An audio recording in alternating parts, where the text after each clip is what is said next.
Hey guys, so in a few days I'm going to be posting a video about things I learned after my niece was killed, and I realized I should probably revisit and tell a little of the story of when she was killed. My 100th video was a long version of the story of her death, so go back to episode 100 of my videos to check that out, but that's like 800 videos ago, which is crazy.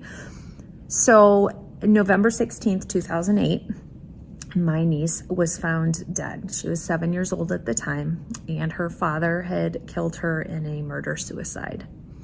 This was down in Columbus, Ohio, where my sister was living at the time with shared custody. And our family quickly all jumped in our vehicles and drove down there. Me, my brother, my parents, and we all convened there. And I embalmed her.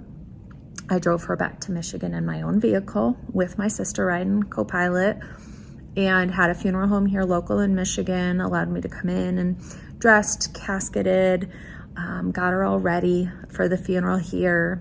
We brought her home to the family home in her casket, and we had her at our home for anybody that stopped by during this time. And then we took her to the church for a visitation and the funeral, and then drove her in a red Ford Flex that I had borrowed from the local car dealership to drive her to the cemetery. And that was special because she loved the Wiggles and she loved the song Toot Toot Chugga Chugga Big Red Car.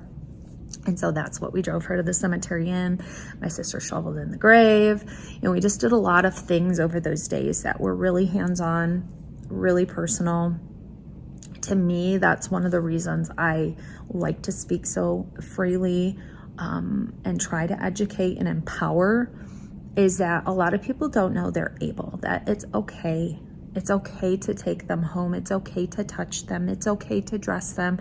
It's okay to want to write all over the casket with words and Bible verses and things that are important to you. It's okay to play songs that are not the traditional Amazing Grace and Go Rest High on the Mountain. It's okay to follow your gut with what you want to do. It's okay to have grandma and grandpa and parents be pallbearers, and it's okay to do all these things.